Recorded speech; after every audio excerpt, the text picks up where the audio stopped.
መካከለኛው ምስራቅ በዓለም ላይ ከፍተኛ የውሃ እጥረት ካለባቸው ቀጠናዎች ቀዳሚው ነው። እዚህ አካባቢ ውሃ ከመጠጥ ባለፈ የኃይል ሚዛን መጠበቂያ መሳሪያ ሆኗል።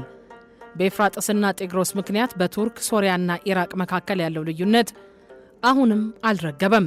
ቱርክ የምትገነባቸው ግድቦች የታችኞቹ ሀገራት ድርሻ ላይ ተጽዕኖ ማሳረፋቸው ለዲፕሎማሲያዊ ፍጥጫ ምክንያት ሆኗል። እንደ ሳውዲ አረቢያ ያሉ ሀገራት በባህር ውሃ ማጣራት ላይ ቢረኩም ይህ ከፍተኛ የኢኮኖሚ አቅም የሚጠይቅ በመሆኑ የውሃው ፖለቲካ ከሀብት ጋር የተቆራኘ እንዲሆን አድርጎታል። ወደኛው ቀጠና ስንመጣ ደግሞ የናይል ተፋሰስ የትኩረት ማዕከል ሆኖ እናገኘዋለን። በተለይም የታላቁ የኢትዮጵያ ህዳሴ ግድብ ሥራ መጀመር የቀጠናውን የውሃ ፖለቲካ አዲስ ምዕራፍ ላይ አድርሶታል። ኢትዮጵያ ፍትሐዊና ምክንያታዊ የውሃ አጠቃቀም የሚለውን መርህ በመያዝ የተፋሰሱ ሀገራት በጋራ እንዲለሙ እየወተወተች ትገኛለች። ግድቡ ውሃ መያዝ ከጀመረ ወዲህም የታችኞቹ ሀገራት ላይ የደረሰ ጉልህ ጉዳት አለመኖሩ የኢትዮጵያን ጉዳት አላደርስም የሚል የሞራልና የቴክኒክ ሙግት በተግባር እያረጋገጠ ነው። የውሃ ፖለቲካም በስሜት ብቻ የሚመራ አይደለም። የዘርፉ ምሁራን ሳይንሳዊና ህጋዊ መፍትሄዎችን ይጠቁማሉ። ፕሮፌሰር ያዕቆብ አርሳኖ የናይል ፖለቲካ ከድሮ የቅኝ ግዛት አስተሳሰብ ወጥቶ ወደ አዲሱ የፍትሐዊነት መርህ መሸጋገር እንዳለበት ይሞግታሉ። ውሃ የላይኛው ተፋሰስ ሀገራት የተፈጥሮ ሀብታቸውን የመጠቀም መብት የማይገስስ መሆኑን ያስረዳሉ። ፕሮፌሰር ዘራይህ ደጎ የ1959 የውሃ ክፍፍል ስምምነት ኢትዮጵያን ያላካተተ በመሆኑ በዓለም አቀፍ ሕግ ተቀባይነት እንደሌለውና አዲሱ የትብብር ማዕቀፍ ብቸኛው ሕጋዊ መንገድ መሆኑን ያስገነዝባሉ። ፕሮፌሰር አሲት ቢስዋም ታዋቂ የውሃ ስትራቴጂስት እንደሆኑ ይነገርላቸዋል። ግብፅ የውሃ እጥረቷን ለመፍታት በናይል ላይ ብቸኛ ጥገኛ መሆን የለባትም ይላሉ። ይልቁንም የውሃ አጠቃቀም ቴክኖሎጂዋን ማዘመን እንዳለባትና የኢትዮጵያ ግድብ ለቀጠናው የኤሌክትሪክ ትስስር ያለው ፋይዳ ከፍተኛ መሆኑንም ይገልጻሉ። ፕሮፌሰር አሮን ቲዮልፍ በበኩላቸው ውሃ ለጦርነት ሳይሆን ሀገራትን ለጋራ ልማት የሚያስተሳስር ዲፕሎማሲያዊ ድልድይ መሆኑን በጥናታቸው ያረጋግጣሉ። የውሃ ፉክክርን ወደ የጥቅም ክፍፍል መቀየር እንደሚቻልም ያሳያሉ። የውሃ ፖለቲካ አሁን ላይ ከአየር ንብረት ለውጥ ጋር ተጋፍጧል። የዝናብ መዛባትና ሙቀት መጨመር የውሃ ሀብትን እያመናመኑት ባለበት በዚህ ወቅት ፉክክር ሳይሆን ትብብር አማራጭ የሌለው መፍትሄ ነው። ውሃ የተፈጥሮ ስጦታ ነው። አጠቃቀሙ ግን የሰው ልጅ ብልሃትና የሀገራት የጋራ ስምምነትን ይጠይቃል። ኢትዮጵያ በህዳሴው ግድብ በኩል የጀመረችው ጉዞ ለቀጠናው ልማትና ለፍትሐዊ ተጠቃሚነት አራያ እንደሚሆን ይታመናል። ውሃ የግጭት መንስኤ ሳይሆንም የሰላምና የእድገት ምንጭ ሆኖ እንዲቀጥል የሁሉንም ወገን ቁርጠኝነት ይጠይቃል። ሰማያዊ ወርቅ የክፍለ ዘመኑ ዓለም አቀፍ የውሃ ፖለቲካ በ20ኛው ክፍለ ዘመን የሀገራት የጂኦፖለቲካ የፍላጎት ማጠንጠኛ ጥቁር ወርቅ ተብሎ የሚጠራው ነዳጅ ነበር።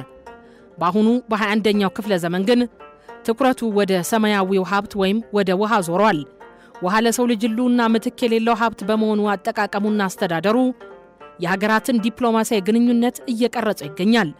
የዓለም ሕዝብ ቁጥር በከፍተኛ ፍጥነት መጨመሩ ለግብርና፣ ለኢንዱስትሪና ለከተሞች የሚፈለገውን የውሃ ፍላጎት በጥፍ አሳድጎታል። የሙቀት መጨመር የበረዶ ግግርን እያቀለጠ የዝናብ ስርጭትን እያዛባና ድርቅን እያባባሰም ይገኛል። ይህም የታወቁ ወንዞች የውሃ መጠን እንዲቀንስ እያደረገ ነው። በዓለም ላይም ከ260 በላይ ወንዞች ከአንድ በላይ በሆኑ ሀገራት ድንበር ውስጥ ያልፋሉ። እነዚህ ወንዞች ለጋራ ልማት መዋል ካልቻሉ ለግጭት መንስኤ ይሆናሉ። ከመካከለኛው ምስራቅና ከናይል ተፋሰስ ባለፈም በሌሎች የዓለም ክፍሎችም ውሃ ለሀገራዊ ደህንነትና ለቀጠናዊ መረጋጋት ስጋት የሆነባቸው ያሉ በርካታ አካባቢዎች አሉ። በህንድና በፓኪስታን መካከል ያለው ግንኙነት በታሪክ የታወቀ የፖለቲካ ቅራኔ ያለበት ነው። ይህም ቅራኔ ወደ ኢንደስ ወንዝ አጠቃቀም ይሻገራል። ምንም እንኳን ሀገራቱ በ1960 የውሃ ክፍፍል ስምምነት ቢኖራቸውም ህንድ በላይኛው ተፋሰስ ላይ የምትገነባቸው አዳዲስ የግድብ ፕሮጀክቶች ፓኪስታን ላይ የውሃ እጥረት ሊፈጥሩ ይችላሉ በሚል በየጊዜው ከፍተኛ ዲፕሎማሲያዊ ውጥረት ይፈጥራል። በምስራቅ እስያ የሚገኘው የሜኮንግ ወንዝም ለቻይና፣ ላኦስ፣ ታይላንድ እና ቪየትናም ትልቅ የኢኮኖሚ ደም ስር ነው። ዋናው ውዝግቡ የሚነሳው በቻይና ላይ ነው። ቻይና በላይኛው ተፋሰስ ላይ የምትገነባቸው ግዙፍ ግድቦች በታችኞቹ ሀገራት የሚገኙ አሳ አጥማጆችና የሩዝ አምራች ገበሬዎች ላይ ተጽዕኖ እያሳደሩ መሆኑ ከፍተኛ ቅሬታን ፈጥሯል። ይህም የውሃ ጉዳይ በቀጠናው የኃይል ሚዛን ላይ ትልቅ ተጽዕኖ እያሳደረ ይገኛል። በማዕከላዊ እስያ የሚገኘው የአሙዳሪያና ሲርዳሪያ ፉክክርም እንዲሁ ተጠቃሽ ነው። በቀድሞዋ የሶቪየት ኅብረት አባል ሀገራት ኡዝቤኪስታን፣ ካዛኪስታንና ኪርጊስታን መካከል ያለው የውሃ ፖለቲካ የሚሽከረከረው በሁለት ተቃራኒ ፍላጎቶች ላይ ነው። በላይኛው ተፋሰስ ያሉ አገራት እንደ ኪርጊስታን ውሃውን ለክረምት የኃይል ማመንጫነት ሊጠቀሙበት ሲፈልጉ፣ በታችኛው ተፋሰስ ያሉት እንደ ኡዝቤኪስታን ደግሞ ለበጋው የመስኖ እርሻቸው ይፈልጉታል። ይህ የፍላጎት አለመጣጣም በቀጠናው የውስጥ የሀብት አጠቃቀም ውዝግብ እንዲቀጥል አድርጓል። የሰሜን አሜሪካው የኮሎራዶ ወንዝም ተጠቃሽ ነው። የኢኮኖሚ አቅም ብቻውን የውሃ ፖለቲካን እንደማይፈታ ማሳያ ነው። በአሜሪካና በሜክሲኮ መካከል የሚፈሰው የኮሎራዶ ወንዝ ከመጠን በላይ በሆነ አጠቃቀምና በአየር ንብረት ለውጥ ምክንያት እየደረቀ መጥቷል። ይህም ወንዙ ወደ ሜክሲኮ ድንበር ከመድረሱ በፊት መጠኑ እጅግ እንዲቀንስ አድርጎታል። ሁለቱ ሀገራት አሁን ላይ ውጥረታቸውን ለመቀነስ የጋራ የውሃ ቆጣቢ ቴክኖሎጂ ላይ ትኩረት ለማድረግ እየተገደዱ ነው። እነዚህ ዓለም አቀፍ እውነቶች የሚያስተምሩን አንድ ትልቅ እውነት አለ። የውሃ ፖለቲካን በሕጋዊ ማዕቀፍና በቴክኖሎጂ ካልተመራ የሀገራት የሉዓላዊነት ስጋት ሆኖ ይቀጥላል። ዓለም አቀፍ የውሃ ፖለቲካ ከግጭት ወደ ትብብር። የውሃ ፖለቲካ ማለት የውሃ ሀብትን ለመቆጣጠር ለመጠቀምና ለማስተዳደር የሚደረጉ የዲፕሎማሲያዊ የፖለቲካዊና ኢኮኖሚያዊ ትግሎች ስብስብ ነው። በሀገራት ወይም በክልሎች መካከል ስላለው የውሃ ሀብት አጠቃቀም፣ አስተዳደርና ክፍፍል የሚደረግ የፖለቲካ ግንኙነት፣ ክርክርና ዲፕሎማሲ ነው። ይህ ዘርፍ በተለይ ድንበር ተሻጋሪ ወንዞችን፣ ሐይቆችና የከርሰ ምድር ውሃን በሚጋሩ ሀገራት መካከል ከፍተኛ ትኩረት ይሰጠዋል። ዛሬ ላይ ውሃ እንደ ሰማያዊ ወርቅ እየተቆጠረ ይገኛል። ምሁራን እንደሚያስረዱት ውሃን እንደ ዜሮ ሰም ጌም ወይም የአንዱ ማግኘት የሌላው ማጣት መመልከት መፍትሄ አያመጣም። ይልቁንም ሀገራት ከውሃው መጠን ይልቅ ከውሃው ከሚገኘው የኤሌክትሪክ ኃይል፣ ከምግብ ምርትና ከኢኮኖሚ ትስስር ተጠቃሚ እንዲሆኑ መደረግ አለበት። በጋራ የሚፈሱ ወንዞችን መረጃ በግልጽ መለዋወጥ እምነትን ለመገንባት ይረዳል። እንደ የተባበሩት መንግስታት የውሃ ኮንቬንሽን ያሉ ስምምነቶች ለፍትሃዊ ተጠቃሚነት የሕግ ማዕቀፍም ይፈጥራሉ። ብዙ ሀገራት በዘመናዊ የመስኖ ቴክኖሎጂና የውሃ ብክነትን በመቀነስ የውሃ ፍላጎታቸውን እያሟሉ ነው።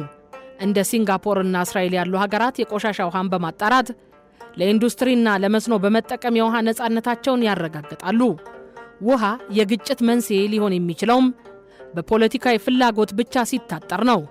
ነገር ግን ምሁራን እንደሚሉት ውሃ በባህሪው አስተሳሳሪ ነው። ሀገራት ከታሪካዊ ስጋት ወጥተው ሳይንሳዊ መረጃን መሰረት ያደረገ ትብብር ካደረጉ ውሃ ለቀጠናዊ ውህደትና ለጋራ ብልጽግና ዋነኛ ሞተር መሆን ይችላል። የውሃ ፖለቲካ መጨረሻው የግድ ግጭት መሆን የለበትም። ውሃ ሀገራትን ወደ ትብብርና የኢኮኖሚ ውህደት የሚገፋፋ ኃይል ሊሆንም ይችላል። ዋናው ቁልፍም በቴክኖሎጂ በፍትሃዊ ስምምነትና በጋራ የውሃ አስተዳደር ላይ የተመሰረተ ዲፕሎማሲ ነው። በዓለማችን ላይ ብዙ የውሃ ጦርነቶች ይነሳሉ ተብሎ ቢገመትም በተግባር ግን የታየው ከግጭት ይልቅ የትብብር ስምምነቶች ቁጥር እጅግ መላቁ ነው እንዳሉት አሮን ቲዎልፍ